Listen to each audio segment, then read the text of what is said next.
दूसरा ये काम करते थे, दुबई जब से उसने एक्सेप्ट किया पाकिस्तान के लिए एक बड़ी अलार्मिंग सिचुएशन है। पाकिस्तान में कई ऐसे मिनिस्टर्स हैं, सूबाई भी और वफाकी भी, और MNAs और MPAs ऐसे हैं जिनके जो करप्शन करते हैं और उनके बच्चे उन करप्शन का पैसा बाहर लेके जाते हैं। बाहर लेके जाने के बाद वो बच्चे जो हैं होटल्स में और बार्स में उन पैसों को औरतों पे, नीम बरहना औरतों पे लुटा के आते हैं। और होता क्या है कि उन्हीं बच्चों के ज़रिए इनको ब्लैकमेल किया जाता है। और फिर दूसरी बात क्या है कि इजरायली फॉरेन मिनिस्टर ने यह बात की थी कि मैं तो किसी भी अरब शेख के आगे लेटने को तैयार हूँ, प्रोवाइडेड डेट वो मेरे मुल्क की सालमियत की बात हो, वो मेरे मुल्क के फेवर में फ़ैसला कर दे, तो मेरे लिए क्या है कि नामर्दों के आगे 2-2 मिनट के लिए लेट जाऊँ। लिहाजा अब जो सबसे इम्पॉर्टेंट फैक्टर है वो ये है कि फहाशी के, अयाशी के जो अड्डे हैं वो मुत्तहिदा अरब अमारात में बनाए जाएंगे, और पाकिस्तान के जितने भी एलीट क्लास है ये फहाशी करने के लिए सबसे सस्ता तरीन ठिकाना जो इन्हें मिलता है वो मुत्तहिदा अरब अमारात मिलता है। वहाँ जाके जो ये लोग हराम तोपियाँ करेंगे वो सारी चीज़ें रिकॉर्ड होती हैं। ये एक मोबाइल आपके पास जो होता है, इसमें लाजमी नहीं है कि ये कैमरा हो या ये कैमरा हो, कैमरा दरमियान में भी लगा होता है। मोबाइल, अभी तो वो ऐप्स आ गई हैं कि आप अपना मोबाइल बंद भी करते हैं तब भी वीडियो रिकॉर्डिंग हो रही होती है। तो ये कई इस तरह की चीज़ें, माजी में कुछ ऑफिसर्स बाहर जाया करते थे फॉरेन विजिट पे तो उन्हें मोबाइल गिफ्ट किया जाते थे। अब वो जब पाकिस्तान आते थे तो वो खूबसूरत बातें जो अपनी बेगमात या अपनी गर्लफ्रेंड्स के साथ करते थे वो सारी रिकॉर्ड होती थी, और उन्हीं बातों की बुनियाद पे उन्हें ब्लैकमेल किया जाता था कौमी राज बेचने की सूरत में। बहुत कुछ किया गया हमारे सियासतदानों के साथ, ऑफिसर्स के साथ, और यहाँ तक सिनेरियो बना दिया गया। मेरा एक दोस्त था, साबिक MNA रहा है KPK का, वो कहता है कि मैं एक वफ्द के साथ गया जहाँ पर हर किस्म के ऑफिसर्स और कुछ MNAs मौजूद थे। रात को जब ड्राइंग रूम में हमारे पाकिस्तानियों में शराब तकसीम वो दी जा रही थी, वो ग्लासेस में डाल के, तो मैंने इनकार किया कि यार मैं तो खान हूँ, नस्वार खाता हूँ, वो एयरपोर्ट से आगे आने नहीं देते। तो ये है कि मैं शराब कभी पी नहीं है, ना मेरे बाप ने कभी पी है, तो मैं नहीं पीता। तो कहता है कि MNA साहिबा हकारत की निगाह से मुझे देख के कहती हैं कि जनाब खान साहब नहीं पीते आप? तो कहते तब मुझे अंदाज़ा हुआ कि MNAs और MPAs में भी ये जो टॉप क्लास की एलीट होती है, इनके ड्राइंग रूम की एसेस हासिल करने के लिए आपको जानी शराबी होना पड़ता है। तो ये सिस्टम में इस तरीके से हमारे इनकलकेट कर चुके हैं, हमारे सिस्टम में इस तरीके से पेनिट्रेट कर चुके हैं। लिहाजा आज जो हमने इस चीज़ को देखना है, जो हमारे ऊपर सारी सैंक्शंस हैं उसमें कोई सीरियस नहीं है। पाकिस्तान ग़ुलामी कर रहा है, पाकिस्तान अपनी बेटियां बेच रहा है आफिया सिद्दीकी की सूरत में। मुशर्रफ ने अपनी किताब में लिखा कि मैंने पता नहीं कितने ही पाकिस्तानियों को बेचा और बाउंटीज ऑफ डॉलर्स को लिया, मुल्क ने तरक्की किया। भाई तुम्हें कोई बोले कि तुम्हारी बेटी दे दो, ऐशी करनी है हमने उसके साथ, तुम्हें हम 20 करोड़ देते हैं, अपना घर भी बना लो, गाड़ियाँ भी ले लो। पिंड में जब तुम जाओगे तो पूरा पिंड तुम्हारी गाड़ी नहीं देखेगा, वो बोलेगा ये तो बगैरत है, दलाली करता है बच्चियों की। तो अक़वाम आलम में हम पाकिस्तानियों को भी यही देखा जाता है कि बेटियों की दलालियाँ करके ये लोग यहाँ तक पहुँचे हैं।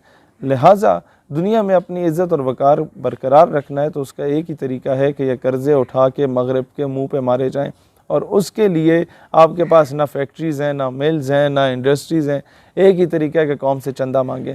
चंदा मांगने का भी एक तरीक़ाकार होता है कि कौम ने पहले भी एक बार था कर्ज़ मुकाओ मुल्क बचाओ कैंपेन थी, उसमें सब कौम ने अपने जेवर बेचे, प्लाट बेचे और सरकारी धारे में जमा कराए, और वो वज़ीर आज़म से लेकर नीचे क्लर्क तक सब ने खाए। हल ये है कि सबसे पहले इमरान खान साहब मेहरबानी करके वो जो बनी गाला का आपका 300 कनाल का मकान है जिसमें आप अकेले रहते हैं और एक दो बंदे और रहते हैं और एक आपका कुत्ता रहता है, उसको बेचें, कौमी ख़जाने में जमा कराएं। फिर पकड़ें जरदारी का गिरबान, उससे आप ये सारे बिलावल हाउसेस उठा के कौमी ख़जाने में जमा कराएं। फिर पकड़ें जनाब नवाज शरीफ को, इनके सारे पैसे उठा के कौमी ख़जाने में जमा कराएं। यकीन करो कौम अपने प्लाट भी बेचेगी, कौम की माएँ बहनें बेटियां अपने जेवर भी बेचेंगी। पाकिस्तान का कर्ज़ा उठा के जब मगरब के मुंह पे मारा जाएगा तो यकीनन हम दलेरी से आफिया सिद्दीकी को भी वापस मांग सकेंगे। हम दलेरी से, हम न्यूक्लियर स्टेट है, हमें और किसी चीज़ का डर नहीं है, हम दलेरी से एमएल कांसी जैसे लोगों को बेचना बंद कर देंगे। हम लोगों से फिर कर्नल जोसेफ रात की तारीख में नूर खान एयरबेस से बाहर नहीं भागा करेगा। फिर रेमंड डेविस हमारे 2 बच्चों को कुचल के शहीद करके मुल्क से बाहर बाइज़्ज़त तौर पे बरी नहीं होगा। ये तमाम काम तब होंगे जब हम लोगों के ऊपर से कर्ज़ा उतरेगा, और कर्ज़ा उतारने के लिए कौम को एतमाद में लेना ज़रूरी है। एतमाद में तभी लिया जा सकता है जब आप पहल करेंगे? अगर तवाम में दो ग्रोह बने हुए हैं, एक हुकूमत का, एक अपोजिशन का। जो अपोजिशन वालों को कह रहे हैं कि गद्दार हैं कि इन्होंने FATF का जो बिल था उसकी मुखालफत की, और हुकूमत को कहते हैं बड़े वफादार हैं। मैं आपको एक बात बताऊं कि यही अपोजिशन अगर हुकूमत में बैठी होती तो इमरान खान FATF के बिल की मुखालफत कर रहा होता और ये लोग जो है वो हिमायत कर रहे होते। मसला ये नहीं है कि इनमें से गद्दार कौन है कौन नहीं है, ये वही लोग हैं जो पिछले दौर में हुकूमत में थे और आधे वही लोग पार्टी चेंज करके आ गए हैं। ये वही लोग हैं जो बूट चेंज होता है, पॉलिश वही रहती है, और ब्रश जो है वो भी वही रहता है। लिहाजा आवाम इस चीज़ में आपस में ना लड़े। आप लोग तो टिशू पेपर्स हैं, आवाम जो है ये तो आपको यूज़ करेंगे, फेंक देंगे, और यही होता रहा है पिछले 70-72 सालों से। आपको सिर्फ ये चीज़ का अंदाज़ा होना चाहिए कि FATF में हमारा नाम आता क्यों है। ये जो कहते हैं कि दहशतगर्द तंजीमों पर पाबंदी लगाई जाए और इन दहशतगर्द तंजीमों की जो फ़ॉरेन फंडिंग है उसे रोका जाए, उसमें से अक्सरियत दहशतगर्द तंजीमें होती कौन सी हैं, इसको तवज्जो दें। वो दहशतगर्द तंजीमों में से ज़्यादा अक्सरियत वो तंजीमें होती हैं जिनको ये दहशतगर्द कहते हैं, वो तंजीमें जो कि कश्मीर में जिहाद कर रही होती हैं, वो तंजीमें जो कि जिहाद अफ़गानिस्तान में अपना किरदार अदा कर चुकी हैं। बीच में वाकई TTP टाइप की कुछ दहशतगर्द तंजीमें होती हैं, लेकिन वो सिर्फ for the sake of formality होती हैं, क्योंकि ये वो तंजीमें जो कि पाकिस्तान के ख़िलाफ़ यूटिलाइज़ की जाती हैं हमेशा से, उनको जो एड है वो भी अमेरिका ही दिया करता था।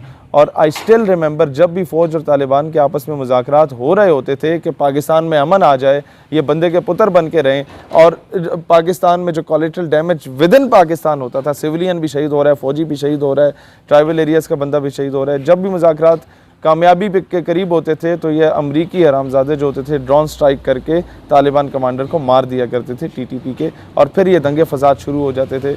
और ये दोनों तरफ से इस तरह का किया जाता था, और वहाँ पर उन्हें फंडिंग भी दी जाती थी against Pakistan and Pakistan armed forces.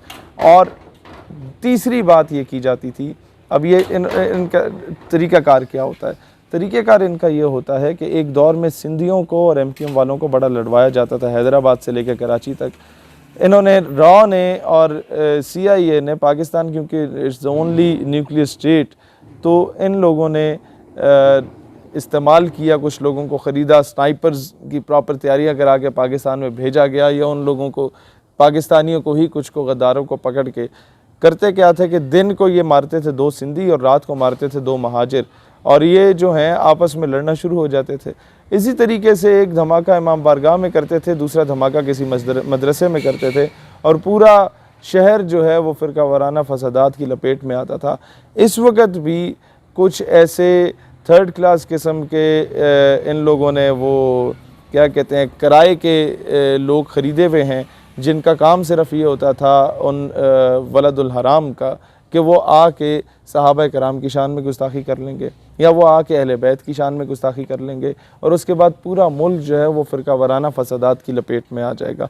जब उसकी लपेट में आ जाएगा तो अल्टीमेटली दुनिया को दिखाया जाएगा कि जनाब पाकिस्तान तो सिक्योर नहीं है और अनसेफ है, इंटरनेशनल जो आपका फाइनेंशियल है वो पाकिस्तान का रुख ना करे। दूसरा काम क्या किया जाता था कि ज़ाहिर है ये आपकी फूफी के बच्चे तो हैं नहीं, ये तो आपके दुश्मन हैं, इन्होंने तो आपको डिस्टेबलाइज़ करना है, ये आपको कर्जा देंगे, कर्जा दे के आपको ब्लैकमेल करेंगे। तो जितने भी लोग जिहाद कर रहे हैं कश्मीर में इन अ ट्रू सेंस, उन पे सैंक्शंस ये लोग लगवाते हैं आपके FATF की ज़द में, या IMF के लोन्स दे के, वर्ल्ड बैंक के लोन दे के, उस आगे आपके ये शराइत रख लेते हैं कि जनाब इंडिया के ख़िलाफ़ नहीं बोलना, अमेरिका के ख़िलाफ़ नहीं बोलना, इजराइल के ख़िलाफ़ नहीं बोलना। फिर क्या होता है कि अब जो 2023 में तुर्की में खिलाफत का दौर दोबारा एक नवीद सुनाई जा रही है कि शुरू हो सकता है, उसके बाद राह हमवार की जा सकती है, उससे पहले इन्होंने हर मुल्क से इज़राइल को एक्सेप्ट करवाने का मुतालबा करना शुरू कर दिया है। अब वो मुतालबे किस तरह होते हैं, इन लोगों के बड़े बड़ों के शेख और ये जो होते हैं इन लोगों के हाकिम वक्त, वो होते तो औरत और शराब के पुजारी हैं। इज़राइली लड़कियों के आगे ये लोग ज़ेर हुए हुए होते हैं और वो वीडियोस रिकॉर्ड होती हैं, इन लोगों को ब्लैकमेल किया जाता है, नंबर 1। नंबर 2, इन्हें धमकी दी जाती है कि जिस तरीके से तुम्हारे चाचे मामे ताए को कत्ल करके हमने तुम्हें हाकिम वक्त बना दिया, अब तुम हमारे इंटरेस्ट की बात करो, नहीं तो तुम्हें कत्ल करके किसी और को बना देंगे, हमारे लिए कौन सा मुश्किल है।